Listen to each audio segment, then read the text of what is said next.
مر الزمان تألقا وأضاء للدنيا طريقا مشرقا، وهدى من الرحمن يهدينا به للصالحات وللمكارم والتقى. هذا كتاب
غير غضبان الذي يقول في حق قوله تعالى: والذين إذا فعلوا فاحشة أو ظلموا أنفسهم ذكروا الله فاستغفروا لذنوبهم ومن يغفر الذنوب إلا الله ولم يصروا على ما فعلوه وهم يعلمون. أنتم في يوم السرور، أنتم في يوم الفرح، أنتم في يوم الفرح والسرور. أدخلوا على أولادكم وعلى نسائكم وعلى جيرانكم الفرحة والبهجة والسرور، وحق لكم أن تفرحوا، وحق لكم أن تفرحوا يا عباد الله، يا مسلمين، يا موحدون، يا موحدون، حق لكم أن تفرحوا. ألم يقل لكم نبيكم عليه الصلاة والسلام، يقول نبينا عليه الصلاة والسلام في الحديث الصحيح: للصائم فرحتان، فرحة عند فطره وفرحة عند لقاء ربه. يقول نبينا عليه الصلاة والسلام: إن في الجنة بابا يدخل منها الصائمون تسمى بباب الريان، يدخل منها الصائمون، فإذا دخلوا الصائمون أغلق، لم يدخل أحد غيرهم. فهنيئا لكم، فهنيئا لكم أيها الموحدون، فهنيئا لكم. ونفرح أيضا عندما نلقى ربنا تبارك وتعالى، ولا تبادر ولا تناطح ولا تشاجر بعد اليوم. أنتم في يوم الجائزة، أنتم في يوم الجائزة. إذا أردت أن يغفر الله لك ذنبك، وإذا أردت أن يتقبل الله منك عملك، فعليك أن تصل رحمك، فعليك أن تصلح رحمك. أنتم في يوم الرحمة، في يوم الرحمة للضعفاء، في يوم الرحمة للفقراء. وأفضل الطعام الذي يدعى إليه الفقراء، وأشهر الطعام الذي يمنع منه الفقراء ويدعى إليه الأغنياء. فأطعموا فقراءكم وأتوا من أموالكم إلى فقرائكم. أنتم في نار الله، أنتم وأنتم مخلوفون بأموال الله، فعليكم أن تتصدقوا على إخوانكم الفقراء وأن تواسوهم، واجعل نصيبا من وقتك للمرضى في المستشفيات، فعليكم أن تزوروا المرضى، فإن الفرح ليس موقوفا على الأصحاء، فيجب علينا أن نواسي إخواننا المرضى. كذلك أيضا فعلينا أن ننفق من أموالنا على الفقراء والمساكين والمحتاجين، وعلينا أن ننفق على أولادنا وأن نشعرهم بأن المسلمين وأن الإسلام جعل عيدين بدلا من يوم لله وللعب.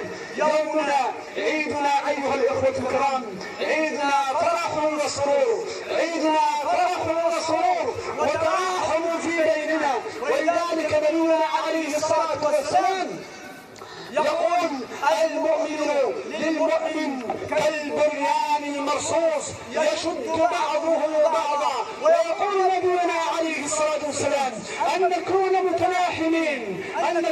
متلاحمين متصافين في صف واحد. يقول نبينا عليه الصلاة والسلام مثل المؤمنين في توادهم وتراحمهم وتعاطفهم كمثل الجسد الواحد إذا اشتكى منه عضو تداعى له سائر الجسد بالسهر والحمى.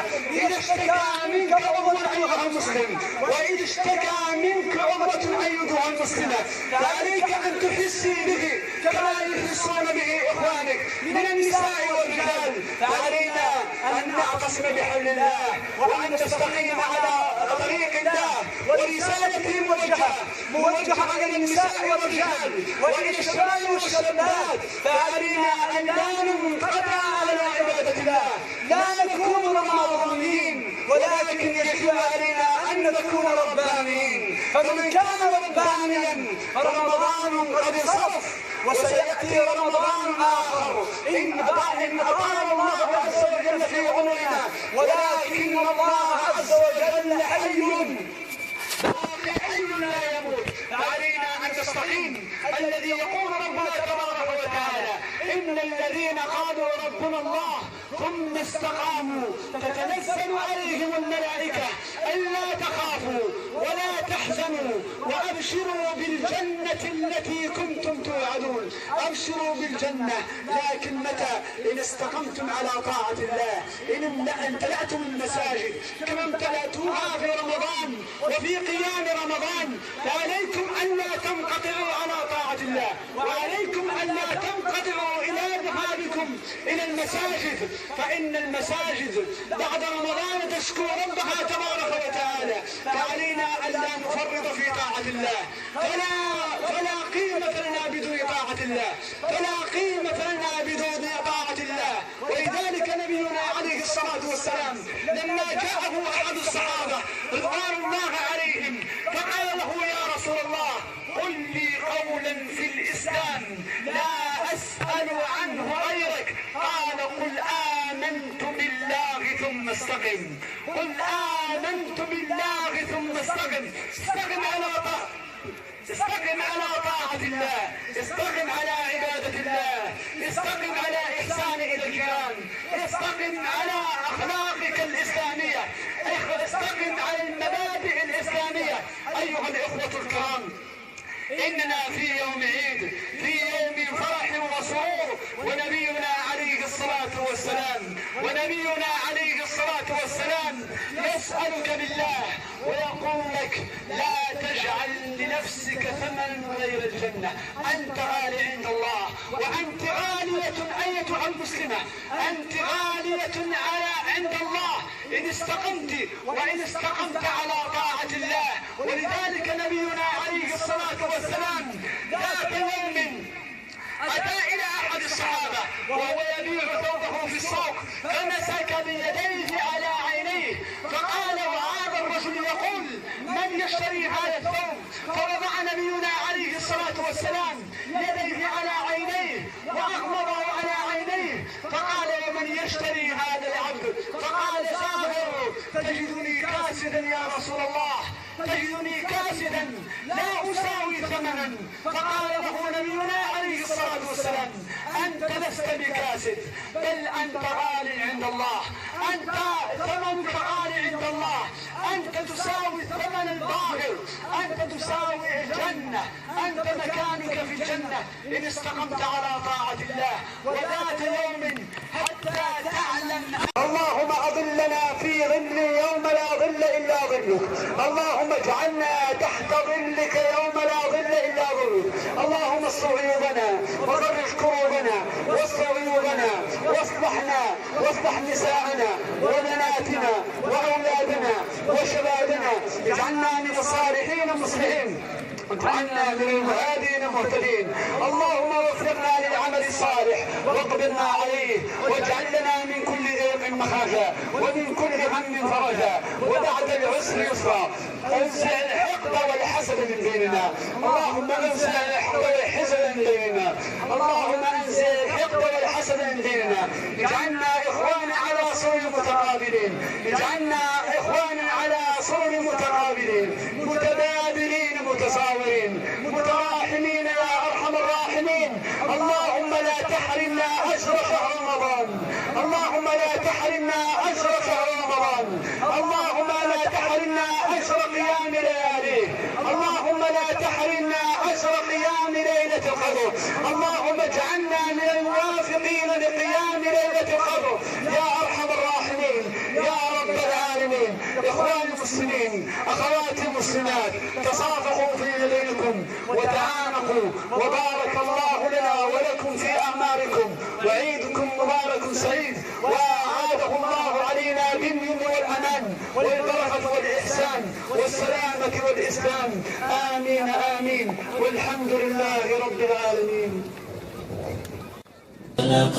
طوبى لمن حفظ الكتاب بصدره فبدا وضيئا كالنجوم تألقا، وتمثل القرآن في أخلاقه وفعاله، فيه الفؤاد تعلقا، وتلاه في جنح الدجى متدبرا، والدمع من بين الجفون ترقرقا. هذه صفات الحافظين كتابه حقا، فكن بصفاتهم متخلقا. يا حافظ القرآن